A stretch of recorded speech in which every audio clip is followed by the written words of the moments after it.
சமந்தாவை புகழ வார்த்தையே இல்ல. என்ன செய்தாங்க தெரியுமா? தீபாவளி பண்டிகையை சாமானியன் முதல் செலிபிரிட்டி வரைக்கும் தங்களோட சக்திக்கு மீறி கொண்டாடி இருக்காங்க.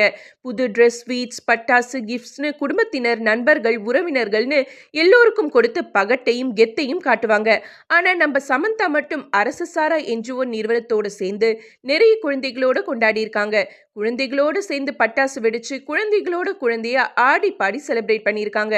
இதுல என்ன மிகப்பெரிய ட்விஸ்ட்னா, புதுசா கட்டின தன்னோட வீட்ல பல நாட்களா சமந்தாவோட காதலர், வருங்கால கணவர்னு கிசுகிசுக்கப்படுற டைரக்டர் ராஜ் நிடிமோரு கூட தீபாவளி கொண்டாடி இருக்காங்க.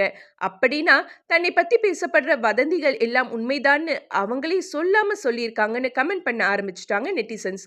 ஆதரவற்ற குழந்தைகளோட சமந்தா தீபாவளி கொண்டாடின புகைப்படங்கள் இணையத்துல வைரலாகி இருக்கு. இதை அவங்களே தன்னோட இன்ஸ்டா பேஜ்ல வைரலாக்கி இருக்கிறது அவங்களோட 2வது திருமணத்தை உறுதி செய்யறதா பார்க்கப்படுது. அந்த வகையில கூடிய சீக்கிரமே சமந்தா மற்றும் ராஜ் நிடிமுருவுடைய திருமண அறிவிப்பு வரும்னு கமெண்ட் பண்றாங்க ரசிகர்கள். ஆல்ரெடி ராஜ் நிடிமுருவுடைய மனைவி சமந்தா பெயரை மென்ஷன் பண்ணாம சாபம் விடுற மாதிரி போஸ்ட் போட்டது குறிப்பிடத்தக்கது.